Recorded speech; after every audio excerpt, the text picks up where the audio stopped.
CliffCentral.com, and it's time for the Burning Platform, everybody's favorite part of a Thursday, where we go through some of the big things that are happening in current affairs, some of the stories in the news, some of the things that affect you and me, and we do it in a way that we hope will be useful and entertaining and informative for you. Sometimes it's more entertaining, sometimes it's more informative, sometimes it's neither, but we hope it can be both.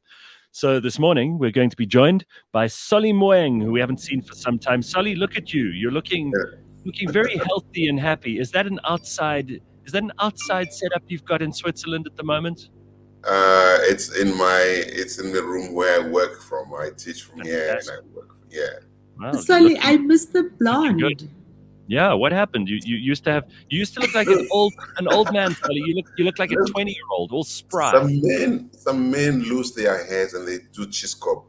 I have my hair, so I can play with it just like ladies play with their hair, right? Nothing wrong. We certainly don't have a problem with it. But you have knocked at least 5 to 10 years off of your age here. So I think but in 5 days' time it'll be back. So don't worry. Solly, it's good to see you. First and foremost, obviously you keep up to date with all the stories that are going on in South Africa. You're very involved here. You have many of your clients in South Africa. So we're going to launch with the topic of discussion that you wanted to bring up this morning. It's only fair to let our guests choose where we go first. And you want to talk about investment in South Africa and in Africa. We know, because the president keeps telling us this, even if we don't believe him, it's probably true. And in my experience, the people I've spoken to who have international money that they want to invest in South Africa, they're waiting in the wings, right? They're waiting for something to happen. They're waiting for clarity. They're waiting for certainty. And it's very difficult to get those things from government these days. But what do you think the more important priorities for investors need to be? Anyone who's looking at where to put their money in the world right now, why would they look at South Africa, first of all? Second of all, what should they insist on when they do decide to invest in South Africa? Look, South Africa still has some of the best infrastructure in Africa. It's being caught up by other countries like Rwanda, Ghana. They're building new infrastructure all over the place. But when we have the new, modern telecommunication systems and banking system, we all know that it's been cited over and over again. But what I think we need to be looking for as citizens of these countries, we need to be saying to these investors, whether they are country investors or corporations from other parts of the world, you can't just be funding corruption, rot, and unethical leadership in Africa. We live in a world where we talk about ESGs, right? Environmental considerations, social governance issues. These people, a lot of times we know that they come in here provided they get political protection and assurance that their investments are not going to be messed up with. But they don't care about what's going on, what those people who lure them to our countries do. The ANC in South Africa is messed up. The ANC has messed up South Africa. And I think we need to say to these guys, if you support the ANC, you're actually supporting people who are messing us up. Ramaphosa has been going on about so much money he's raised over the years, but look at the job numbers. I mean, where is that money going to? He keeps saying, some of those projects are already in place. They're being implemented, but we don't see the impact on job numbers. So what's going on? Like growth, jobless growth again? Well, I mean, Pumi, I don't think anyone's going to disagree that money that you give directly to the ANC is money wasted. But you've got to be careful, Solly, because otherwise we might put people off, and they might not invest at all, and that could be hugely detrimental to the country, even if a little bit of it goes missing along the way. We'd rather have their investment than not. Look, I say in a piece that we want investments. When Team South Africa goes to Davos, we want them to, but we also want them to ask the right questions. You see, the thing is, there's no use if investments come here, but they still give the impression of a government that's doing what it's supposed to be doing when it's not, when it's stealing from us, when it's messing our democratic institutions. So of course we want them to come. We want jobs to be created. We want all those people who are in the streets doing all sorts of crazy things, either selling or stealing or all the criminality to go down because people have salaries. Anybody would be silly not to want that. But we also want investors to start saying, but guys, what are you doing to your people? Why do you have people, criminals in parliament? But what do you? But Solly, I mean, I think one of the biggest news stories across the world right now is the Glencore story and all of the nonsense they have gotten up to in all sorts of places, not just South Africa. And in fact, we haven't even paid enough attention to what it is that they were doing here in South Africa. And so on the one hand, sure, we want investors to say, but that's also what we know some of these companies can do. At the back of Zondo, we know how involved Bain was in terms of getting as a consultant and really instrumental in the way that state capture was perpetrated. If we think about what McKinsey and their relationship at Yes. Eskom. And these are all international companies. These are A, they consultants, and B, they are companies that come looking like they are bringing skill sets, investment, international know-how, and opportunity, and then get here and get up to a whole lot of nonsense. Mm-hmm. Yeah, look, they do those things because somebody's allowing them to do those things. Nobody just comes into a country and does it. All these companies who have messed up in South Africa, McKinsey's, Glencore, all of them.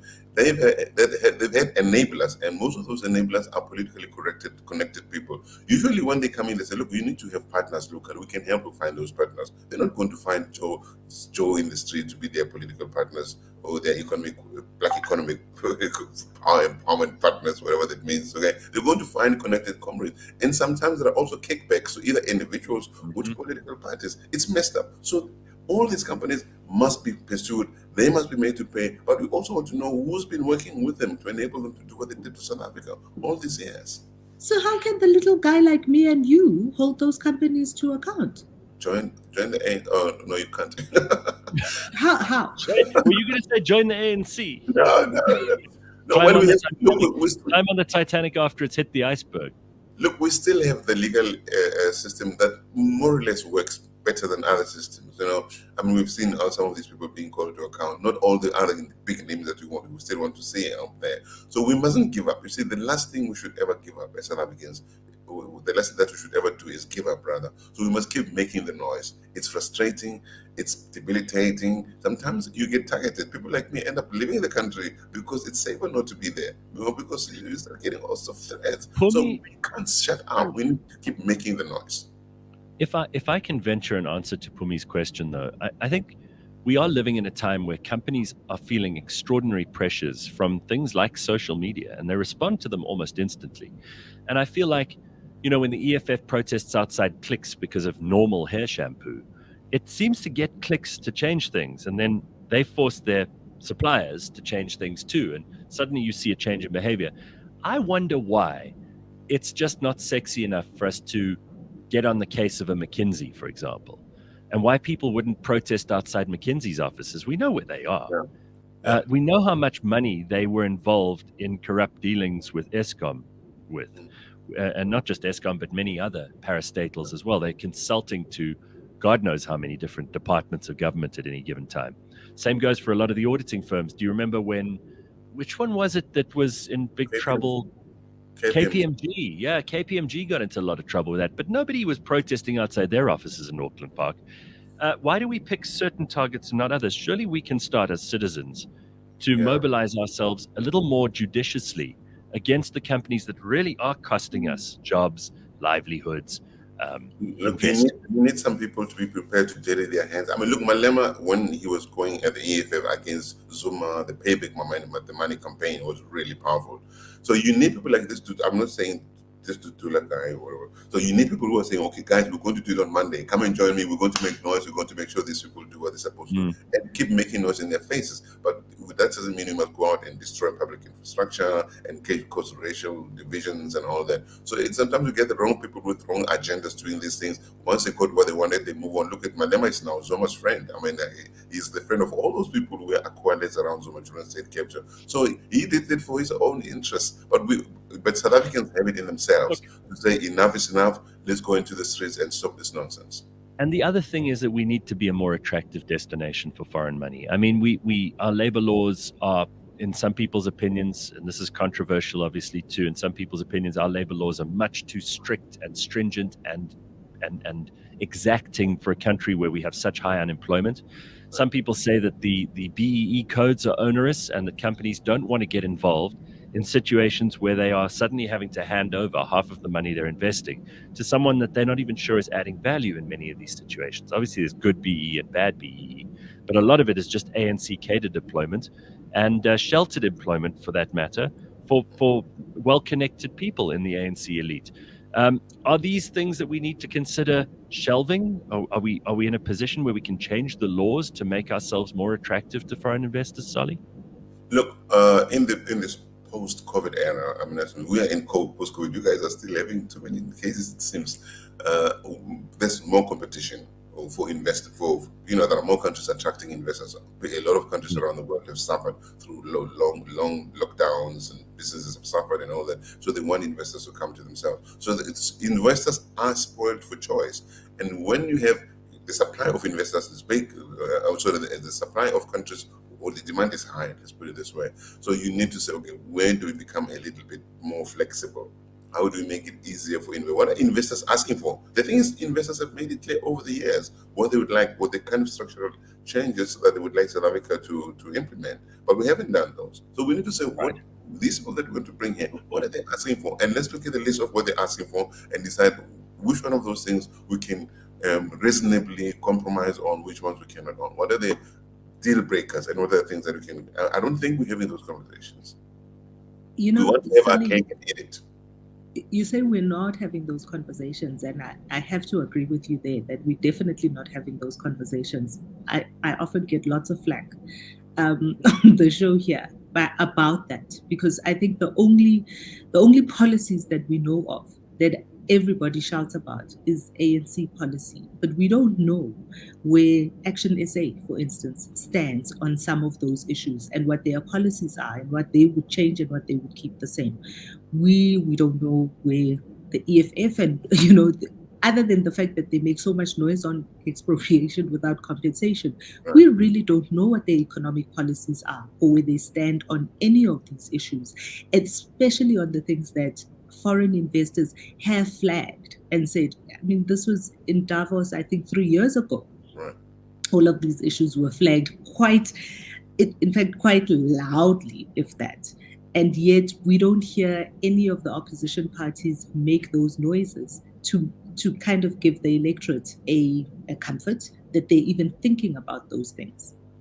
I think the DA does try, maybe. I think what the problem with many of our smaller, even more growing nascent opposition parties is that they tend to be one-issue parties. I said to Mashaba, you need to be careful not to be known as a guy who's against immigration, even though no matter how you articulate it. Malema is known for one thing. Other people are not quiet on them. So you need to be able to say, let's look at the totality of South Africa.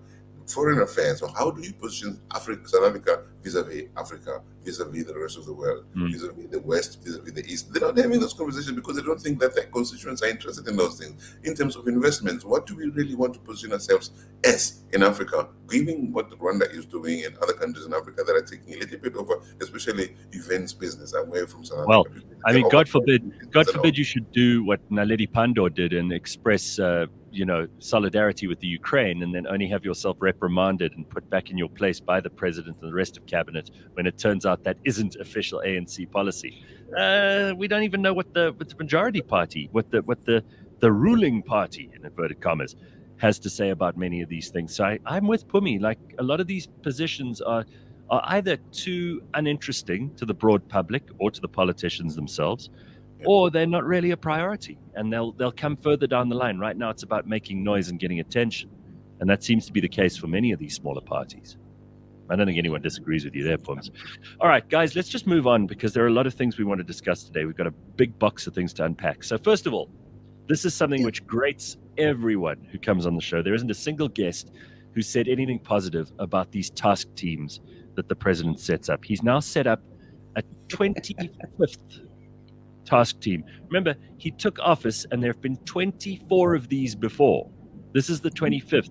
And this right after the outbreak. Since 2018, he has set up 24. 25. Yeah, this will be the now 25, right? Since 2018, he has set up 25 advisory panels, task teams, parallel government structures, you might call them. Right. And all of this to do the job that government should be doing without having to require these task teams. This is just as bad as the consultants that we were talking about a moment ago with Sully, who come into the country, charge a fortune to be able to put deals together so that Eskom will work or Transnet will work. Obviously, they didn't in those two cases, so you are demonstrably failing at that. But they also charge like a wounded buffalo for the experience, and they're basically filling gaps where there's huge incompetence in government. 25 task teams. What do we have to say to that? Well, the other problem, and even Brian Williford raised it earlier on, he's not a fan of mine, of course, by far. But he was correct in saying when the president creates a task team, say a war room, say, which was the case at Eskom, above the legally constituted board of an entity, what is the legal standing of the team? Can they? I mean, the boards have good fiduciary responsibilities. The CEOs of SOEs of companies report into board. Now, when you suddenly put another team above the board, you're confusing the executive, the CEO. Who do they report to? Who do they have to send to be making sure they who do they please in their everyday workings? So the president doesn't seem to think this is through. He thinks his friends, and a lot of these task teams are made up of old ANC comrades, who suddenly don't have jobs anymore. Like, okay, comrade, come over there. There's a job over there. They're doing it just for them to earn amount, to keep them useful, to keep them getting money for nothing. We don't see reports. I have not seen a report from any of these things that is useful, that ended up being implemented and changing things. Now, Ramaphosa is like, I have no idea where this man comes from. And aren't they very often just covering up for someone who is meant to be doing that job who isn't doing it? So a consultant is brought in to kind of cover for them, essentially. I have to tell you this, and I won't mention names because I cannot. I used to have a client who worked for a government department. This dude had been deployed from correctional services to head up a communications section of this company, of this SOE, I won't mention name. This dude knew nothing. The only thing that I liked about him is that he was humble, he was nice. He would call me at night and say, hey, my brother, I need you to help me to put a report out. I need to do this. He didn't know anything, and he was paid huge amounts of money. He drove this big car. His own boss would call me to say, sorry, please, I need you to help me with something because this dude can't do it. So his boss calls me to say, please help me with this thing. And he calls me saying, sorry, my boss asked me to do this. I can't do it. Can you help? So I kept just doing what I was asked to do by these people. So you have people like those who are deployed because they have good political clout, but they know nothing, absolutely nothing. So they rely on consultants, the big trade, they drive big cars, big salary checks, packs. They don't know the job. The consultant does the job. Right, correct. We have more consultants per capita than probably any country in the world right now. It's ridiculous. Well, there was a report a couple of days ago about a municipality in KZN, and I'm for whatever reason right now I cannot think which municipality it is, but the report was about the millions. I think 137 million rand spent in the past financial year on consultants who were there to do the work that should be done by the officials within the municipality. But those municipal officials do not have the skill set to do that work. And the difficulty, guys, is not just that the people often are incompetent, they don't know how to do the job. It's also because they get taken for a ride by people who come in and say, yeah, you want this cup, this mug, I can sell it for you for 500 rands. I mean, like, dude, it can't be 500. So they don't seem to exercise discretion to say, this thing that you're trying to offer to sell me at this price, I can get it elsewhere. But again, sometimes there was a story of a military gentleman in South Africa. He wrote an article about 2-3 years ago. His unit patrols the border around the northern border, Zimbabwe, Mozambique, Botswana. And he said in that article, in order, our biggest expense goes to replacing the wheels for the jeeps that we have to drive around the border. And when I look on the market, I could get a good tire. I could get a good tire for about 3,500. But according to our procurement services, I cannot buy outside. So I have to use the guys as suppliers. These guys sell these wheels at 10,000 rands for us. What do you want me to do? So all my budget goes into these things.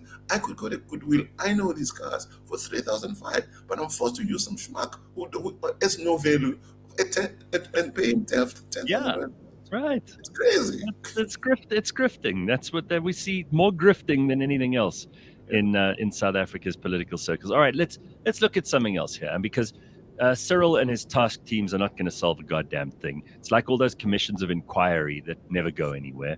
And, God bless Judge Zondo, because at least he's been trying. But I don't know what the point of any of this stuff is if there isn't any execution afterwards. If people aren't charged, if people aren't arrested, there's no point. And the task team's going to come with its findings. We may or may not be privy to those, because that's another thing, right, Pumi? Sometimes we don't even know what the task team found. Sometimes they don't even bother to tell us. We paid for it, but we never get the results. And it's then we have a press conference from Shabila Baloyi saying, "I really can't do what I'm supposed to do because I don't have enough money. I don't have enough money. I don't have enough people. I don't have enough political will." It's like going to the pathologist. You get your blood tests, but they never bother to tell you what your results are. I mean, that's the way I see it. All right, so Shabila Baloyi speaks more and more like a deployed comrade herself. I'm sorry. Yeah. Because she. Okay, sorry. Because she is. Because she is. Yeah. Right. Sad. Very sad. Guys, what is also sad is the situation with Eastern Cape schools. For some reason, despite it being the home of the ANC, despite it being the province from which we've had 2 presidents come, despite it being a place that is just crying out for some leadership, some ethical, moral leadership, some genuine concern, people are trying to eke out an existence there. It is a disaster. It's a basket case. And one of the worst things about the Eastern Cape is the situation with Eastern Cape schools. Let's just talk about that, because there's been a follow-up visit by Group Up, and they say that Ground Up, and they say that the situation has got worse, not better, since 2013. We thought it was bad in 2013. It's got worse? What I don't understand is that apparently the IEC tells us most people in the Eastern Cape voted ANC. I have no idea how that could have happened. And many people in the Eastern Cape ran to the Western Cape, to look for jobs and to demand homes there. How can they run away from the ANC and then want to vote for the ANC? There's something that doesn't add up for me. We need to understand why. The ANC nothing has improved in the Eastern Cape. Wherever the ANC has been involved, there's a book that was written by a gentleman, an ex-ANC gentleman, who's left long ago. I forget. He used to be the DG under Vali Musa. He described what happened to Nelson Mandela Bay, how tenders ran, how the city. Actually, the city is called "How to Steal a City." I'm terrible with the names now. But that book tells exactly, and he had to run away from the Eastern Cape because it's not fiction. He said, this so and so and so and so did this, they wrote that, they approved that, and this is how this thing going to happen. So the ANC has been messing up still. These guys just steal. They think once you get a job, it's like take as much as you can while you're there, because you don't know how long you're going to be in that job for. And that's what they do. And the people of the Eastern Cape, what do? They either run to the Western Cape or to Johannesburg, or they apparently, which I don't believe, vote en masse for the ANC. I don't know. We need to have a conversation about the IEC at some point. I have an unpopular opinion about this, because when I read the article from Ground Up, and there were many things in that article that are horrifying and can squarely be put on the door of the Department of Basic Education and bad political leadership and. But I do also think that South Africans, we have relegated our power to the politicians and the people in big offices, wherever. So some of the schools, across the board, they've got issues with classrooms. They don't have enough teachers. The schools are overcrowded. And that is a basic education problem. That is the Department of Basic Education that needs to allocate more teachers, needs to allocate more budget for classes, all of that. But then there are some basic things for me, like sanitation and toilets. And but there are pit latrines in a lot of these schools, which is unacceptable to this day. But there is also an issue of just basic hygiene. And the complaint, the one thing that I read which stood out very starkly for me is how the principal complains that, they don't have a person that has been hired to clean the toilets. Therefore, they have filthy toilets. And that just blew my mind. Because I am thinking, if my child went to a school and there was a problem at that school and there weren't enough people to clean the toilets, there should be a roster of parents, if not a roster of the students cleaning their own fucking toilets, right? There should be a roster of parents then who are willing to come and clean the toilets because your children go to that school. And what I thought about is at our church. So our church does not have a full-time person who cleans the church. Therefore, there is a roster that goes zone by zone. Every Saturday, the women from this zone and the men from the zone come and do the garden, and the women come and clean up the church. That's what we do. It's your church, it's your toilets, it's you. Just come and clean it. And I get it, right? I get that there is a level at which the people in an office at the district, at the district office can send down directives. But there is also just the basic decency that says, we are here, our children go to the school, and there is no one to clean these toilets. But rather than make a roster of people to clean the toilets, they will rather have their kids pee in the bush. Yeah. And that's where we are now as South Africans. That's where we are as South Africans. We have relegated our power. It's an unpopular opinion, Pumi, but it's the right opinion. And we need to have people saying this more, because honestly, the only way we fix this is to rely on ourselves. The less we rely on government or on institutions or on systems that don't work, the happier we'll be. And believe me, there is no indignity in someone taking responsibility for their own life or for their child's life and their own child's sanitary, hygienic attendance of school. I think this is such an important thing. Adults in this country can't even look after public buildings. We suppose that we are living in a civilized society, but it seems to me like a lot of people are quite content to wade around in their own ordure and then complain about the government because the government hasn't cleaned it up when they've made the mess in the first place. Yeah, look, the responsibility lies on all sides. I kind of agree with you, but also don't. In the sense that we are allowing a parallel economy to happen. And what I'm saying is that we pay taxes and we pay rates and taxes to government. We must still organize our security as our neighborhood watches. Electricity is not there all the time. Water is not there all the time. People have to run away from public in schools and hospitals to find private assistance or services and pay higher fees. But they still pay taxes to the government. I think as long as we contribute to government coffers, we mustn't shut up. Of course, workplaces where we can do things ourselves. People do it anyway. Across South Africa, people are building bridges. They're cleaning, they're fixing streets and places like that. But we mustn't shut up, because we're still playing these people who are getting fatter and fatter and more useless as they get fatter. I'm sorry. We can't say, fine, you know what? We're not going to rely on you. If we're going to say we're not going to rely on you, then we must stop paying taxes to them and use this money to fix our stuff ourselves. We can't do both. I hear you on the paying taxes and not doing both, but it's actually a continuum, right? We spoke earlier about the fact that South Africans don't organize, at the McKinsey offices and all of that kind of stuff. It is a continuum, right? It's about taking the responsibility and then taking action. Yeah. And the action starts. So the action starts at the ballot box with who and how you vote, but it's also in the little things. Is if you're saying I'm paying tax, therefore I'm not doing anything else, right? Yeah. That doesn't help. It does not help the situation, because we are here now. So we are here now. We get to vote every 5 years, and I want us to talk about the by-elections. Yesterday's by-elections, right. But it's a continuum. It's the little things you do every day, and it is the big things. Right? It's all of those things. It's a continuum. I agree with you. I really do. I just don't want us to give them the impression that it's okay. We'll keep paying you. You don't have to do anything. We'll do it ourselves. We mustn't do that. All right. So, Pumi, you've piqued our attention with these by-election results. So where were the by-elections held, and what have we learned? What do we see in the trends here? Because so often with these elections, we get excited and then we just see more of the same in every previous election. So there were 5 by-elections yesterday. One in Mpumalanga, one in KZN, 2 in Gauteng, so one in Soweto, which is, I want to talk about Soweto specifically, and one in the Western Cape. So the Western Cape by-election, the DA won away from the ANC.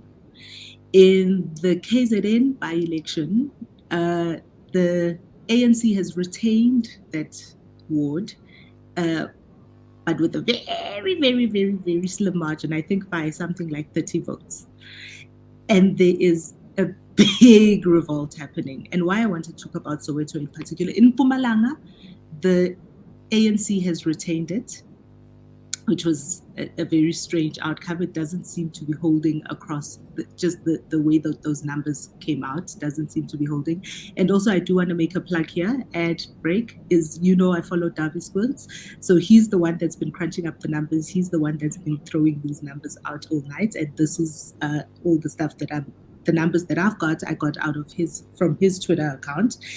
And in Mpumalanga, so the ANC has won in Mpumalanga, but the very, very interesting by-election is Soweto, not just because I'm a Sowetan, but also because Soweto is a very strong ANC stronghold, and they are a very active part, right? So you get to see a trend with Soweto. In this area, it's Ward 53, 19,000 registered voters, 19,474 registered voters, and of those, only 5,730 turned up to vote. This is a big thing. Yeah. This is why I make the comment about the fact that we actually, as South Africans, we really don't take these matters into our own hands. So people just didn't show up to vote, right? That's 30%. That's a 29% turnout.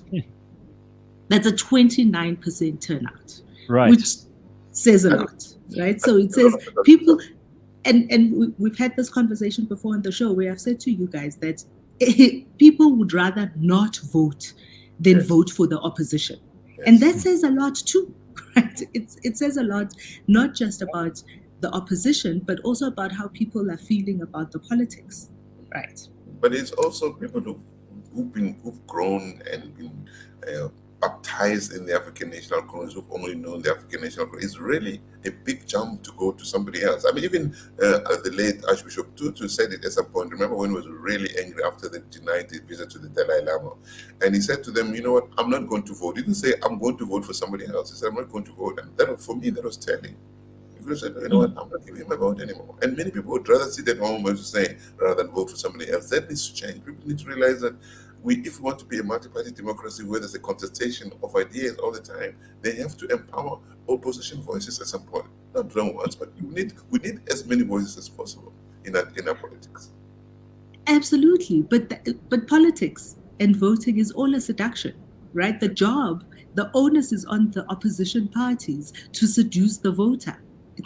That's what it is. People are not just going to change their vote. The job is on the opposition parties to seduce the voter and convince them to vote for them. Why must they vote for them? Not blame the voter for not voting for them. Convince them to vote for them. And we don't have that.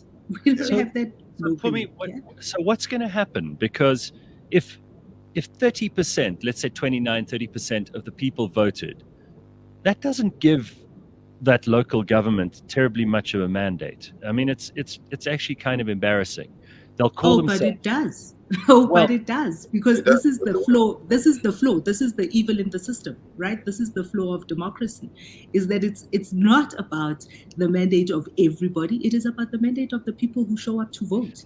So yesterday's by-election, so the ANC did win. What does it tell us about 70% of the people that have just given up? Do they also just not believe in government? Are they anarchists? What does it tell us about them? Do they love the ANC so much, they're so disappointed by what's going on, that they're going to sit there on their hands? It'd be interesting. I mean, it'd be interesting for somebody to make a follow-up and find out why did you not vote. My chance is that somebody is going to say, you know what, I'm tired of politics. Why do we keep voting and voting and voting and nothing changes? I've heard that over and over again. And maybe there's a bit of that in there as well. But yeah, it'd be interesting just for somebody to make a follow-up and find out. So I do want to tell you what the results look like, right? So the results look like this. They look like the ANC, 34%, but that's a 22% drop in the voting. Action SA got 30% of the vote, which is an 11%. Remember that the last election was 2021. This is a by-election, so we've got 2021 to compare it to. So Action SA has gone up by 11% from what they got 8 months ago. When did we vote? In November. Yeah. The EFF, 28%, and they've grown by 12%. The DA is at 8%. They've grown by 3%. Right. So overall, and this is the really interesting number when you look at the pattern of what's happened in that ward since the 2011 election. In the 2011 election, the ANC won by 90%. In 2014, they only got 78% of the vote. 2016, 67%. 2019, 71%. 2021, 58%. And yesterday, they got 32%. So the people, this does not bode well for where we are going in 2024. Because across the board, so in all of the districts where the voting was, all 5 of the by-elections, the ANC has lost big. To your point about what opposition parties are doing, I think it might be interesting to have a look at Action SA, which you just mentioned. These guys are all over. At least they're trying their best to be all over. The green is growing in footprint in South Africa. They're talking to issues. I think they should talk more than just immigration. People are getting lured towards it, but it's going to be interesting to keep looking at their trajectory, where they're going to be in 2014. They will be kingmakers at some point, I think. It's going to be very fascinating to see. And what the pattern looks like, right, is it definitely looks like Action SA is making inroads. The EFF is holding steady. They won Rand West, which was the other Gauteng by-election. They won it from the ANC. So the EFF is holding steady, but it's not shooting out the lights. It's not growing at the same rate that it was growing as from 2016. They've kind of plateaued a little bit. I think it's fair to say that they've run out of steam. I mean, the EFF were completely silent and useless during COVID. They were nowhere to be seen or heard. And unless they can drum up some kind of old, tired race issue, which is the only drum they have left to beat, I don't think anyone really listens to them. You know, Julius was so desperate for attention the other day, he got people protesting outside the French embassy for Francophone Africa. I mean, we spoke about this last week on the Burning Platform, but that's a pretty desperate cry for attention. Yeah. Absolutely. So here's another thing that was interesting in what happened at that Ward 53. There was an independent contesting the election. Mm-hmm. And that independent candidate, which is important for Musimaimane, got 22% of the vote. Sure. So the ANC won at 32 and they got 22% of the vote. Fantastic. The EFF got 23%. So the EFF came in second with 23%. And that's a very close margin, hey? 23, 22, and 20 for Action SA. I think these independent candidates are the people to watch. And they're the ones who may be able to make a huge difference in municipalities. Because at that level, if you're an independent and you have no one to answer to, you're not part of some corrupt party structure, or you have to wait for very complicated policy to be generated at the top levels of that structure, you can get things done. Let's hold thumbs that more of these independents rise up, because I think there are plenty of people on the ground level, Pumi, you're always saying this, who are able to make a difference in communities. Sometimes they're growing vegetable gardens, sometimes they're looking after everyone else's children, sometimes they're paying for things, sometimes they're fixing things themselves. You even mentioned, Solly, they're building bridges, they're fixing the water and electricity. They're not being paid money. If those people are elected to municipalities, we have a much better chance than the politicians. And electoral reform is coming. The deadline is looming. There is so going into 2024, I keep saying on the show, there's going to be a seismic shift in politics in South Africa. The ANC is dragging its feet. Apparently, it's been trying to ask for extension to the deadline. So we really should hope that it happens before the next elections. The elections are going to happen in 2 years' time, more or less, 24 months' time. But what is important, I think, more than anything, which is my favorite thing to say on the show, is South Africans have got to get up. South Africans have got to get up and have got to get out there. What we see with Action SA, you say they're all over the place, is they are out there, they are campaigning, they have got boots on the ground, which means we can all make a difference, right? If you're not sure where you are aligned, pick a side, guys. Pick a side, show up. Give your time, give your energy, give your skills. Put your hand up and be part of the movement for change.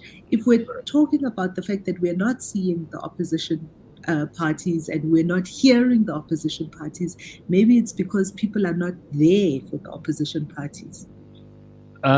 Can I refer us to, you talk about skills, it seems that someone with some skills has been hired by the president.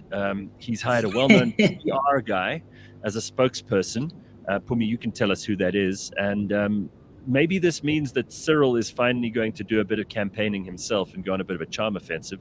So do we know who this person is? Do we know how much they're being paid? Do we know what they're planning to do about Cyril's faltering reputation?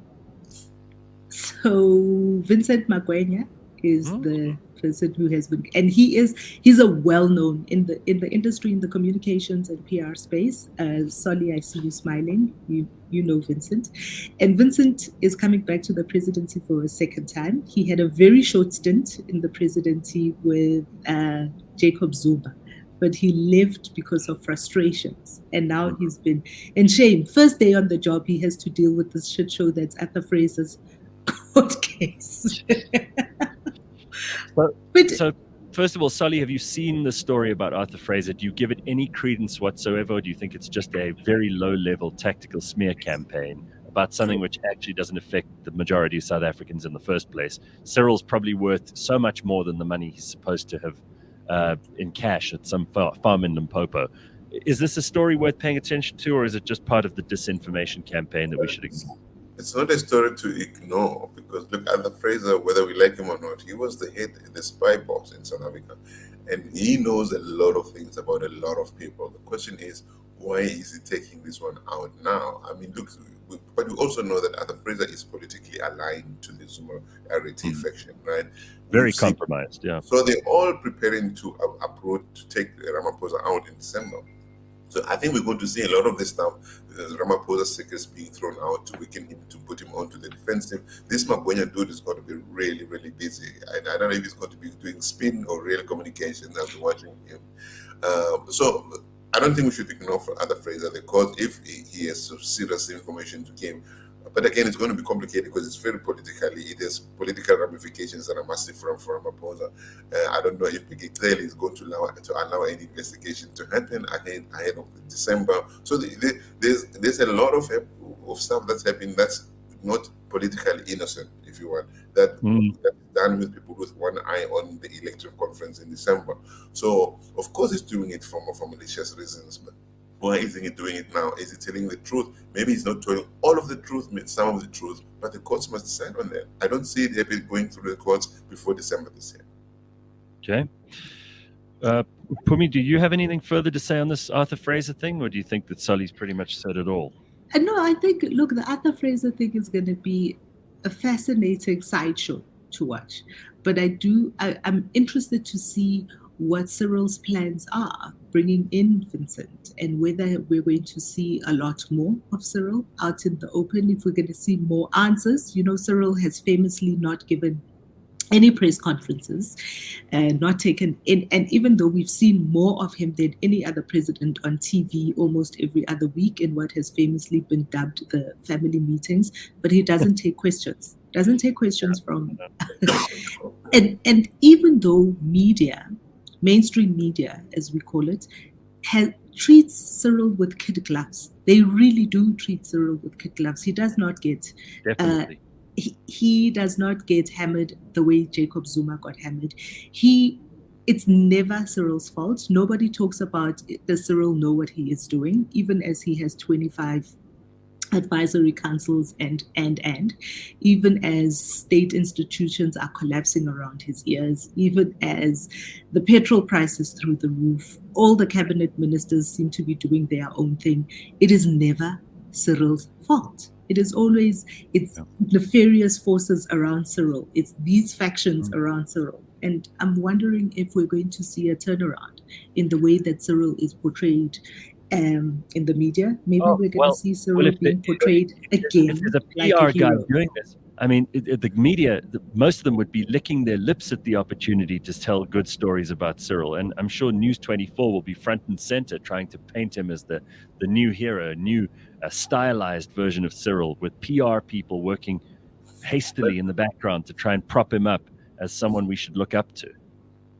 I think we're giving too much power to the PR people. I mean, he's a spokesperson. I don't know if he's an advisor. There's a difference between being a spokesperson.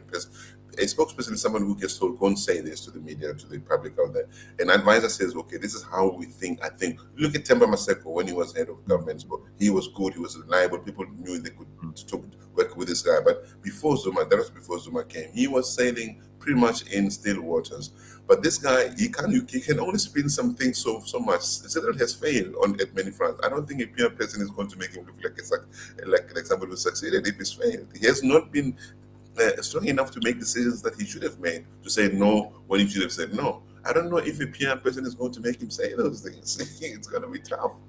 So let me ask you both then, in the case of Fikile Mbalula versus Stephen Grootes, which I'm sure you will have picked up on in the news, and increasingly now Branko Berkic, who is the editor of the Daily Maverick, who's also climbed into Fikile.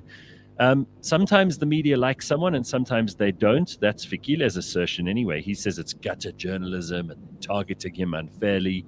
Of course, they say that he has earned every bit of blame that he got from Stephen Grootes, and he is a liar, and he's made up things, and he calls himself Mr. Fix-It when he's fixed absolutely bugger all. What do we think about this? Is this just, a minister with a very fragile ego being called to order by journalists who perhaps, or perhaps not, depending on your point of view, have an axe to grind with him? I'm not sure that this is nothing, but I don't think it's the biggest story in the world. What do you think of this, Pumi? Is it a storm in a teacup that the rest of us shouldn't be involved in? Or is it something that's indicative of a much bigger problem in cabinet, that there isn't accountability, that no one really is held to any standard, and the president has effectively lost control of his ministers? Or maybe never had it to begin with. Yeah. Maybe never had it to begin with. And I think it's about time Fikile Mbalula got a complete public flaying, because Fikile Mbalula is probably one of the most useless ministers, and he's been in cabinet for so bloody long. Besides the fact that he thinks he's a celebrity and behaves like one, right? Mm-hmm. Everywhere he goes, and he flip-flops and he lies and he grandstands quite a lot, He's a loudmouth. He needs a public flaying, and I'm happy for Stephen to have taken the first lick at the whip. Yeah. He has self-esteem issues. Somebody who behaves like that has self-esteem issues. I mean, he's called himself Mr. Fix-It, Mr. Fokol. Fear Fokol, yeah. Because he's got self-esteem issues. Remember, he was once kidnapped and forcibly taken to the party. Oh, poor me. It's not something he wants to talk about. Don't attack his manhood, Pumi. It's bad enough he wears those granny glasses. We're talking about self-esteem issues. These are all the things that add up to this kind of behavior, public behavior. He's a child. Yeah. No, I mean, look, he's been there. Too many of the ANC ministers have been there for too long. I have questions for Fikile Mbalula that Brian Rostron didn't add to his. People forget this. Fikile Mbalula was appointed at the height of state capture to become police minister. Mm-hmm. And it was a time when the Guptas had a lot of power in the appointment of ministers, SOE boards, and chairpersons, etc. There's no way that Mbalula would have been appointed police minister at the time when the Guptas if the Guptas didn't trust him. Okay? And there were never blue lights at Saxonwald by Mbalula. Mbalula never spoke about state capture. He looked the other way around. The other way. So I wanted to tell him, why were you so quiet? Even Tulima Donsala's report had come out on state capture. Mbalula was appointed Minister of Police when the Guptas knew that whoever occupies that position is going to give us trouble. Why has he been quiet? What was he told not to look at? And he hasn't told us that. Well, do you think he's ever going to? I mean, the guy can't account for himself, because if we actually did an accounting of him, he'd come up seriously wanting. There's no two ways about it. Are there any ministers who you do think, maybe if we're being really unkind, that we should give a little bit of credit to? Are there ministers who have made? Don't laugh immediately, Sully. I'm trying to just give this a second glance and be a little bit respectful. Respect meaning, in this case, to look twice. Are there ministers who are trying their damnedest despite all of this that's going on around them? Are there ministers whose departments are efficiently running? I did give credit a while ago to a certain licensing department near me that I went to renew my driver's license at. They were effective. There was a woman there who was running things like a well-oiled ship, happens to be a part of the Department of Transport. I don't doubt that it has very little to do with Fikile Mbalula. But I think there are people in government at various levels, very low levels, sometimes middle ones, sometimes even near the top, who are really trying their best. And I would like to give more of them credit if we could only find more of them. But there's a difference between giving credit to those hardworking South Africans who know that they're there to serve the public and giving the same credit to the ministers. I am struggling to find a minister I have respect for. I'm sorry. But I have encountered South Africans in home affairs elsewhere who really, really work hard. Okay. And I respect those people. I don't give the credit to any minister. And the civil service remains, unfortunately, you have, as a worker, as the workforce, which is what the civil service is, you have to be motivated to do your job well, to be able to wake up every day and go to work and do your job well. You need to be motivated by good leadership. You need to be motivated by being in a good environment. And unfortunately, we don't have those two things. We do not have, and fish rot from the head, they say, right? And we do not have that. And Gareth, you talk about ministers and saying, is there a minister out there or a ministry that's doing well? Or unfortunately, that kind of falls into exactly where Cyril wants us all to be, right? That the problem is not everybody in the organization. There's a problem with the systems and some people in the organization. But like Advocate Defoe would say, I put it to you that the problem is the entire organization. They all have to go. Yeah. There was a time when I kind of began to like Tito Mboweni, and then it turned into something else. I think that, like Busisi Ramaphosa said, the problem is the system, as Pumi has also said. These people work for the ANC. All these people we call public representatives are party representatives. When the ANC says you're going to vote this way, irrespective of whether it's good for South Africa or not, they will vote the way the party tells them. They're there for their jobs. So even Tito Mboweni, I mean, we know he tried to push back, in terms of narrative. And he's talking about, guys, what about this? What about this? To this? But at some point, they whip him back into line, and then he ended up leaving in the end. So from time to time, somebody stands up and says, "But guys, this doesn't make sense." But then the party reminds them, "Excuse you, we sent you there, and this is where we stand. Okay, either you like the job or you don't. And if you want to go there and continuously speak against the party line, then maybe you shouldn't be in that job." So, where are they going to get employment if they lose those packs? Well, Pumi, you referred this morning to that report about 60,000 new millionaires in South Africa who've been added to the tax base. I mentioned yesterday that we've reduced our unemployment rate by almost 1%, and that people are singing in the streets, of course, that we've done by 0.9% a reduction in unemployment. It's still in the 30s, which is outrageous. Are these statistics distractions from the real story, which is that our economy is stuck? We are in a very bad position. Unemployment remains our single greatest threat. We have hugely impoverished groups of people in this country who have nothing to do, no meaningful or gainful employment. And if you have no meaningful or gainful employment, you have no contribution to make, you are bound to deteriorate, either psychologically, physically, mentally, spiritually. Something's going horribly wrong in a country where we cannot find things for 35, 36% of people to do. Yeah, of course, you're absolutely correct. Look, what used to be petty crime in South Africa is now armed robbery. I was in South Africa in April. I went out for a ride on my bike on a Sunday morning to I got robbed with knives and guns. They took my bike. I looked at those big knives that this dude could put that knife in me. I would die. There were no witnesses, so I let them take my bike. Okay, now, and we hear these stories every day. People being stopped for their watches, for their necklaces, for some. These guys do not hesitate to hurt you because they know they will sell it and get whatever they want. And there's also a network of small businesses in South Africa that are enabling this petty crime. So they take my bike, they take your necklace. They know where they're going to sell. Cash converters, cash crusaders. Those people buy these things, and they don't care where they come from. So South Africa is messed up, and because of those numbers that you're mentioning, people don't have jobs. They have to worry about where they're going to get their next meal to feed their families or to get their next fix of drugs. And what do? They do anything that they can. Even when they see a public light in there, they just take it off. Paving, they take stuff. Look at the transit infrastructure. Look at Eskom infrastructure. Look at where all those cables are going. We are messed up. And the numbers of employment are not getting better. I mean, this is just a sideshow, as you say. It's PR. Yep. Pums, anything to add as the last word for this morning?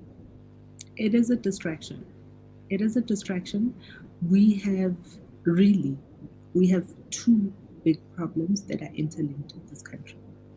The first one being that we have 13 million South Africans who live on less than 20 rand a day. And that is linked to the unemployment rate. Every other thing, every single political party, every single politician, every single person, we should be putting our best minds to the task of solving that problem. We shouldn't be solving the problems of Arthur Fraser and his $4 million US in somebody's farm. We should, and instead of being distracted by all of these little things, which we are doing, is we are not solving the real problem, which has us at a precipice. At a precipice. And every single South African should really consider for themselves, what is it that you are doing every day to work towards solving this problem, whether in a small way or a big way. It's not just in paying your taxes. It's not just in keeping your head down and staying out of trouble. You've got to get involved. We are the pig. We're the pig at breakfast. We're not the chicken. The chicken is involved. We are engaged. We are we are part of the meal. And we need to realize, like, there's no way out of this. No matter how rich or poor or employed or unemployed or old or young or black or white you are, you have to get involved. Sally, I'm really sorry that you got robbed when you came here. I mean, you spend a bit of time in the country again, and what do? We steal from you, so you go rushing back to Switzerland where you won't be robbed. I'm sorry. Yeah, I cycle very easily, safely. Nobody's going to take my bike at gunpoint, for sure. Look, I think the changes we need in South Africa are systemic changes. Those people that we spoke to who are registered to vote and don't vote are a problem. We need to, the way, if we want to sustainably change the way South Africa is run, the direction it's taking, we have to remove the ANC. We have to work in it strongly. And we can't work in it if people don't vote. We have to vote. We have to change it so that we can have people at the top who can say, okay, we used to do things this way under the ANC. We need a post-ANC South Africa. Let's end this way then, because I think one of the highlights I've taken out of this conversation is Pumi's reading of that by-election in Soweto with that independent candidate getting 22%. Don't just vote. If you're a registered voter, don't just vote. Maybe you should stand. Maybe that's what you should do. Maybe we should all realize that now we are the pig instead of the chicken. You can't just lay an egg. You have to actually give your bacon. And it might mean for some people a change in career. It might mean for some people that you suddenly have to take yourself seriously and be willing to have other people take you seriously. It's not easy, but the more people we can have doing that, and be willing to be ridiculed. More than being taken seriously. Be willing to be ridiculed. And to do the crazy thing. And go and clean the toilets at your kids' schools rather than have them pee and have to use ablutions outside. Right? I mean, let's all just get our hands dirty. Unfortunately, that is not a pleasant thought, but it's something we have to consider. Thank you very much, Sally. Good to have you on the show again. It's always lovely to hear your insights and your thoughts. And Pumi Mashiko will return with me for another episode of The Burning Platform next Thursday. Have a great day, everybody. We'll see you tomorrow. Love you lots. Bye, guys. Cheers.